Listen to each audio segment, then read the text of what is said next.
Welcome back to Making Video Your Business. Today, I'm joined by my good friend Mal, and we're going to talk about lots of things related to AI and visuals. Mal, thanks so much for joining me. Genuine pleasure, mate. Really good to see you. It's great to see you. It's great to see you. Really yeah. Thanks for coming. Where to start with you? In fact, why don't you give us a bit of background of where you started, because your property, this isn't always property stuff, but we've had a lot of property people on. Talk to me a bit about where you've come from and where you find yourself now. I was lucky enough to join a startup back in 2000, many years ago, that became PrimeLocation.com. And then in 2008 helped set up Zoopla. Back then. So I mean, small brand. Well, and I've just been very, very fortunate in terms of being able to find these great kind of technology projects, startup projects in the property space. So yeah, super fun, hilarious, really, learned so much, but have been essentially sort of embedded in the estate agent, the property market for 25 years now. And tech. Loved it. Yeah, exactly right. What are you doing now? So when AI started to become more widespread, it was something that I've been interested in for a little while. But what I was looking at was whether it was going to become this kind of there was a lot of talk about it being the next platform, everybody kind of really sort of getting into it. So I was doing some digging around what could it do for estate and lettings agents, particularly what could it do in the property market, in the technology side. And yeah, look, it is already becoming something that is changing a lot of what estate agents are able to do in lettings agents. So set up ModelProp AI. Did that under a year ago, about 8 months ago now, and yeah, got some great clients, got some great products out there. That's super fun. I mean, I am a massive geek, so the ability to be able to kind of get AI avatars doing various things and all this sort of stuff is super cool. I know we're going to talk in more detail about sort of that sort of thing, but yeah, it's really fun. Virtual staging, all sorts of things, and it's every other week something else comes along. It's just like, oh, let's do that as well. What's interesting to me is that people have a view that AI or artificial intelligence is a newish thing, but actually a lot of stuff that is now coming to the fore is stuff that's been running in the background. So people have actually been using AI for longer than they might perceive. So things like Siri, for example, that's AI. That's effectively a robot in your phone that goes off and makes calls for you, or automates a calendar entry, or Siri set me I don't want to say it too loud because it will actually do it. It really will. Like set me a reminder, or whatever it might be. Those are things that are AI. And even things like, you see, Siri's just gone off. Siri's just gone off, right? So, but also, I've added seems like to the list. See, works, right? Everywhere. They're everywhere, right? So that stuff happens all the time and has happened for a while, right? But since the rise of Chat GPT and the more, I guess, predominant sort of news articles around AI, that's where people go, oh, it's new and it's happening, whatever. But what is your take? So I mean, again, this showing my age, but it reminds me really very much about when digital came along, like in the late 90s, early 2000s. It was only kind of really, sort of 2000 plus when the likes of Rightmove arrived and things like that, and everyone went, oh right, that's what digital and online is. But actually, it'd been going, for decades beforehand, but very niche.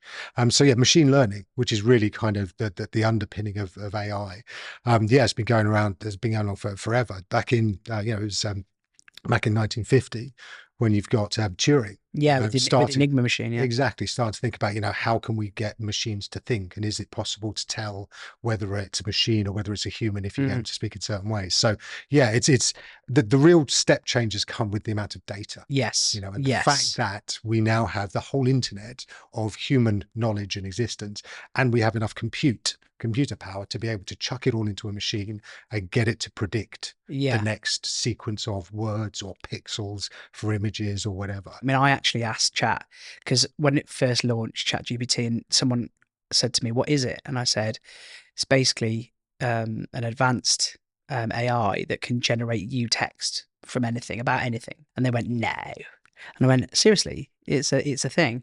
And so they tested it. And a friend of mine works in food, And she said to me, she said, "Oh, okay, fine. Ask it to write me a report based on MSG content in these products and the value of that, and why that's harmful if the levels go over certain whatever." So I typed it all in the prompt, pressed go, and it had written 1,000-word report that she could have submitted to her boss in seconds. And she went, "That's exactly right. It's all accurate." And I went, "Yeah, because it's got the cumulative knowledge of every human on the planet available at its fingertips." But what's crazy is it's a bit like video stuff. It's available, but a lot of people even now don't know that it's available.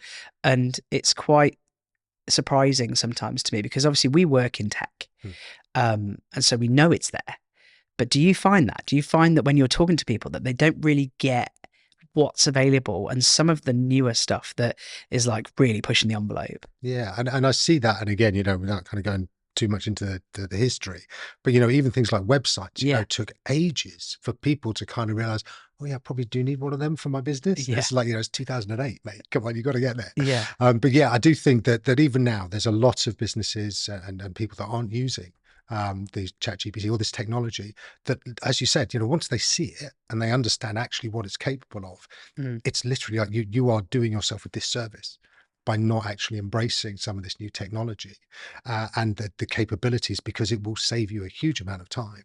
And we spend a lot of time talking with clients about getting humans to do human stuff and getting the machines to do the machine stuff. I think that we over time almost have been trained to view sitting in front of a screen and tapping stuff in as productive work. Yeah. When actually that's the stuff that you can get other efficiencies, you can get machines to get on with, whilst you go out and do the human stuff. That's really important, face-to-face. actually, because there is this kind of big panic in the world that the robot's going to replace all the human jobs.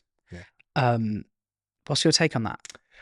I think that there's going to be a very almost like a stark sort of differentiator between sort of synthetic and authentic. Okay, and I see it as being people are still going to value person-to-person contact and person-to-person communication. I think they'll even to the point of actually privileging it. So actually, the industry, the property market, there's been a lot of time where people have worried, agents particularly have worried about whether their offices are going to be cost effective or not. I think we're coming almost full circle now, where people are going to value being able to know that this brand is not just something they see in their community, but that actually has individuals working in their community and being able to go and converse with them, instead of having this screen that they've got to kind of be filtered through. So I do think that there's going to be machine jobs and there's going to be human jobs, and I think and I hope that the human jobs are going to be so much more interesting. Yeah, I think so. In front of that. I agree with you, because I think that there was a huge panic around smartphones, for photography and things, and actually there's a disconnect between the tool and the person, right? So yeah, give me a phone, I'll take you a good photograph. Really not. Because you can give me a set of paintbrushes and I'm not going to paint you Starry Starry Night or the Mona Lisa, but give me a camera, I'll take you a decent photograph. Exactly the same principle. You can give anyone AI, but you need to have the right person prompting it and the right person doing it, I think.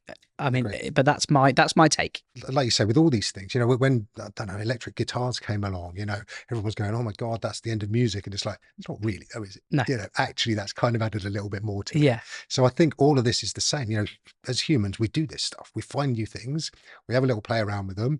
We really value the best bits of some of the stuff we've brought over time. People still play guitars. Yeah. Classical guitars, and love it, and pianos, but still we've got keyboards and we've got synths and all that sort of stuff as well. So yeah, I just think that we will integrate this technology and do some amazing things with it, but absolutely we will still value the things that we've always valued, which is person-to-person contact, community, the things that make us feel purposeful. But what it isn't is able to, at the moment, differentiate. It doesn't have emotion or sympathy or any of those human characteristics that allow you, particularly take property. Property is a great example, right? It's not the only example because we work in multiple sectors like you do, but what's great about property is that you're dealing with people who are sometimes at their most vulnerable, Mm. and also sometimes at their most thrilled. Yeah. You know, some of the core reasons for moving, as we know, you know, birth, death, marriage, divorce, upsize, downsize, whatever, right? If you're dealing with someone who's just had a bereavement and they're needing to sell a property because of probate or whatever, a robot can't empathize, can't be softer, be human. It can sound very much like it is Yeah. being sympathetic, and you can instruct it, indeed prompt it Yeah. to be sympathetic Yeah. and empathetic. And OpenAI had their voice AI, which Yeah. sounded like Scarlett Johansson from the film Yes. Her. Yeah. And, you know, and it was almost like sexy and stuff like that. And, you Yeah. know, and people were all kind of anthropomorphizing that actual Yes. kind of tech and Yeah. making it and trying to humanize it, when actually it's just pattern recognition. It literally is just thinking what the next likely word is after that. A real world example of that is COVID. Okay. When we were all shut away and we couldn't see other people and we couldn't do anything, and the only way that we could communicate, do business, do other stuff was either on email, on a video call, or on a phone call, people craved that human contact, that person to person, that, you know, the sales in person, the meetings in person, whatever. Yeah, the quiz so nights. much quiz nights, whatever it was, right? But people are we're pack animals. Absolutely. You know, we're not meant to be solo. Yeah. We're not a mountain lion that lives on its own. You know, we're a pack animal. You know, we are at our core. We need to be around people. Yeah. And people crave that. They need it.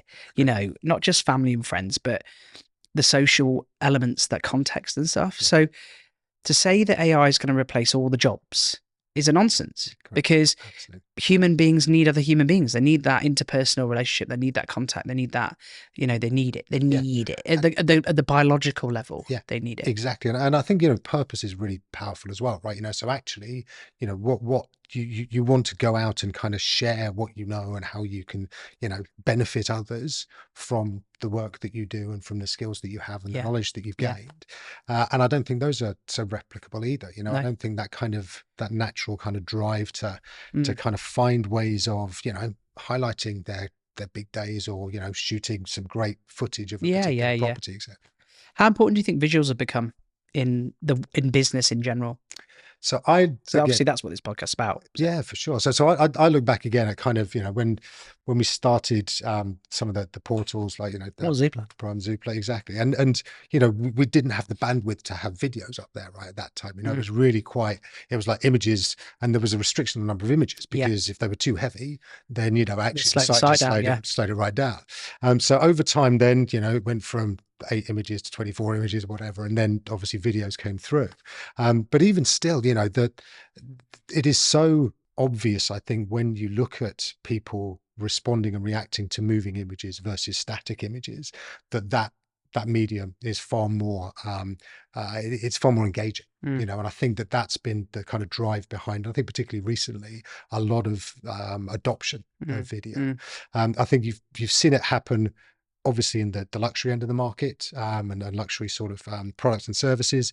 And then, you know, I think it's the way that it is being distributed now is it's becoming more of a kind of expectation, I think, around if you are promoting a particular product, service, property, then actually having that visual medium is really important. I think for me, I agree with you again, but what I would say is as well, like, it's not just the realm of people like us anymore. You know, we actually actively encourage people to go and make their own stuff. Go and do stuff on your phone, go and do stuff with a little camera or an SLR or whatever. You know, go and make some stuff yourself and see what the impact is. The consumer has become quite discerning, and they want to know who they're doing business with. And I think AI has even helped that. You know, the businesses that I see doing really well in every space, because as I say, we work cross-sector, are ones where the humans are really present in their branding and their marketing. They're really visible. And that's not just in their professional stuff. It's Their business owners are on LinkedIn and they're taking pictures behind the scenes of their people at work. They are doing little bits of video on their phone and uploading it to social channels. They're doing bits of fun TikTok, whatever, right? It doesn't always have to have this professional veneer.